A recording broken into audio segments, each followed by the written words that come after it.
अस्सलाम वालेकुम जी। उम्मीद है आप लोग खैरियत से होंगे।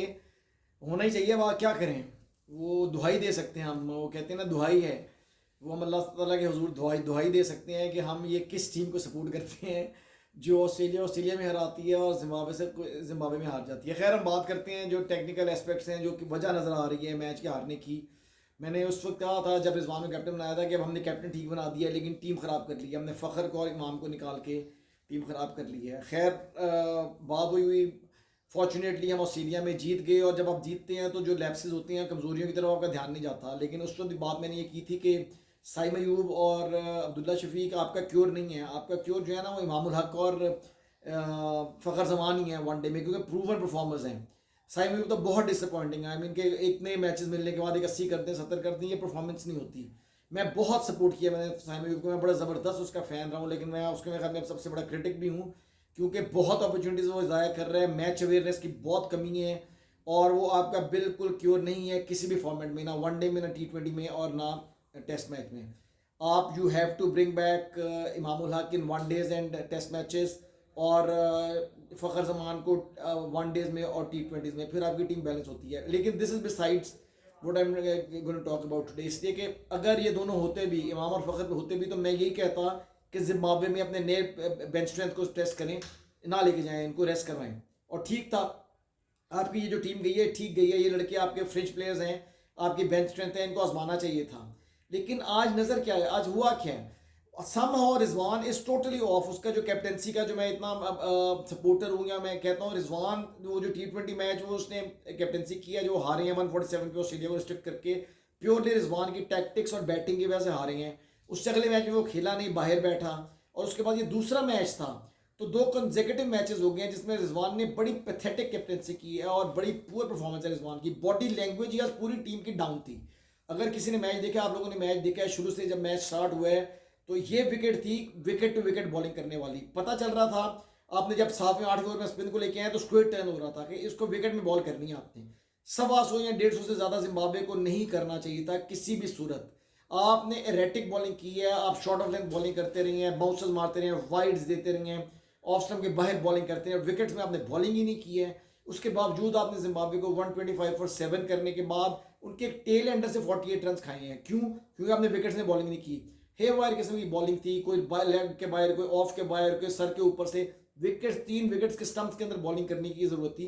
आपने जिम्बाब्वे को देखा, सिकंदर रजा ने सिर्फ और सिर्फ आके विकेट टू विकेट बॉलिंग की, और 2 ओवरों में विकेट ले गया। वो सारी टीम उसने फारिग कर दी पाकिस्तान की। शॉन विलियम ने क्या किया? सिर्फ विकेट्स में बॉलिंग की।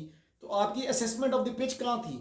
और फिर आपको बहुत बड़ा एडवांटेज मिला था, एक रेनी कंडीशन में, एक जगह जहाँ पे बारिश हुई थी, मॉइस्चर था, आपको बॉलिंग मिली। पहले आपने बॉलिंग की, पर आपने यूटिलाइज नहीं की कंडीशंस। फिर आप आधा तितर आधा बटेर नहीं होते।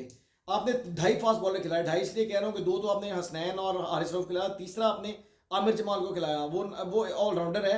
बड़ी उससे हाई होप्स हुई थी जब उसने ऑस्ट्रेलिया में 7 विकेटें ली थी और बैटिंग में बड़ी अच्छी परफॉर्मेंस दी थी। लगा था एक ऑलराउंडर मिल गया पाकिस्तान को, बट समहाउ वो बंदे के अंदर शायद ब्रेन की कमी है या प्रॉब्लम है। वो एक लेंथ पे बॉल ही नहीं करता। वो 2 बॉलें अच्छी करके बंदे को बीट करके तीसरी बॉल मुंह में करता है, उस पर चौका खाता है। और उसकी कंसिस्टेंसी नहीं है, जिसकी वजह से उसकी टीम में जगह उसने लूज कर दी है। उस बंदे को, ये बड़ा अच्छा जेन्युइन प्रोस्पेक्ट था एक ऑलराउंडर बनने का। ये पाकिस्तान के लिए बड़े मैचेस लड़का जीत सकता था, लेकिन समहाउ वो अपनी अपॉर्चुनिटीज को ज़ाया कर रहा है। और बहुत उसको जनाब बिल्कुल, अब he has no science behind what he is doing. एक बॉल फुल लेंथ, एक बॉल शॉर्ट ऑफ लेंथ, एक बॉल फुल लेंथ, 3 बॉलें अगर लगातार बीट कर ली हैं तो उसे लाइन पे कर ही जाओ। क्यों बॉलें आगे कर रहे हो? क्यों अब जो है उसके मुंह पे बॉलें दे रहे हो? तो बहुत पेशेंस की कमी है उसके अंदर। वो चाहता है कि हर बॉल पे विकेट लो, जिसकी वजह से वो हे बार बॉलिंग करता है, उसे मार पड़ती है। आज भी उसे बहुत मार पड़ी है और बड़ी गंदी उसने बॉलिंग की है। मेरे कहने का मतलब है, अगर आप गए थे इस मैच में, तो अगर आपने 4 फास्ट बॉलर स्टेडियम खिलाते और 3 कंप्लीट फास्ट बॉलर्स खिलाते हैं, कंप्लीट फास्ट बॉलर्स, आप यहाँ धानी को खिला लेते हैं, यहाँ अहमद दानियाल को खिला लेते हैं, हारिस रऊफ और हसनैन के साथ, ताकि 3 फास्ट बॉलर्स और एक स्पिनर या और बाकी 2 पार्ट टाइम स्पिनर्स, ये आपकी स्ट्रेंथ बनती थी। आपने एक ऑलराउंडर और 2 फास्ट बॉलर के साथ नहीं है। ये सिलेक्शन में आपकी गलती हुई। बट डिस्पाइट दैट, रिजवान की बॉडी लैंग्वेज की बात करते हैं। रिजवान की ना वो आवाज़ आ रही थी, या वो जिस तरह मुल्तान सुल्तान के लिए कैप्टनसी करता है कि प्लेयर को उठाता है, ना आज वो चीज़ नज़र आ रही थी। चौके पड़ रहे थे, डाउन द लेग बॉलिंग हो रही थी, सर के ऊपर से शॉर्ट बॉल हो रही थी, वो कुछ बोल ही नहीं रहा था। यही बॉडी लैंग्वेज उसकी उस वनडे T20 में भी थी जब ऑस्ट्रेलिया से हारे थे। मुझे नहीं पता कि यहाँ तो रिजवान अभी है नहीं, यहाँ कैप्टनसी का प्रेशर इतना ज़्यादा ले गया है कि वो उसको अपने जो बेसिक्स हैं जो वो करता था वो भूल गया है। पाकिस्तान की कैप्टनसी और एक फ्रेंचाइजी कैप्टनसी में जनरली नेचुरली फ़र्क है, तो शायद उसकी कैप्टनसी का प्रेशर ले गया है, या somehow is not in the game. मुझे रिजवान गेम में नज़र ही नहीं आ रहा। अदरवाइज रिजवान इस टीम के साथ भी जिम्बाब्वे को बड़े अच्छे तरीके से कुट लगा सकता था। 205 पे आउट करने के बाद आपके पास क्या जवाब था कि आप वो मैच ना जीतते। वही वाली बात, मैच अवेयरनेस की कमी। जो साइमन अयूब ने शॉट मारी है, आप देखें बार बार आपको दो बॉलर्स हैं उनके, निगारवा और मुजर रब्बानी, जो outside the off stump ball करते हैं और बिल्कुल आपके सर के लेवल बॉल आती है, उनको खेलना था सिर्फ। आपने उनको कोई विकेट्स नहीं देनी थी, आपने पहले दो तीन ओवर में उनको 2 विकेट्स दे दिए हैं, वहाँ पे मैच फंसाया। फिर जब प्रेशर आता है आपके, और पाकिस्तान टीम प्रेशर में क्या करती है हम सबको पता है।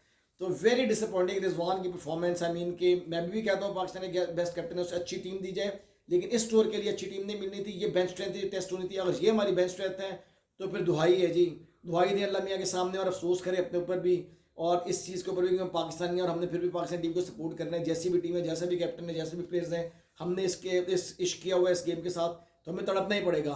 हमें कभी जीत के तड़पना पड़ेगा, कभी हमें हार के तड़पना पड़ेगा। तो जो आज की परफॉर्मेंस है उसको देखो तो लग रहा है हम 3-0 वाइट वॉश होने जा रहे हैं। अगर रिजवान की बॉडी लैंग्वेज यही रही और उसने टीम को ना उठाया अपनी कैप्टनसी से, तो आप 3-0 वाइट वॉश हो सकते हैं। तो भी इसके लिए तैयार रहें, हो भी जाएंगे तो कोई ऐसी बात नहीं है, फिर बाद में फिर बैठ के अफसोस कर लेंगे। मगर मेरी बातें आपको अच्छी लगती हैं, प्लीज़ मेरी वीडियो को शेयर करें, सब्सक्राइब करें चैनल को और लाइक भी करें। अपना बड़ा ख्याल रखें, आपसे फिर बात होती है।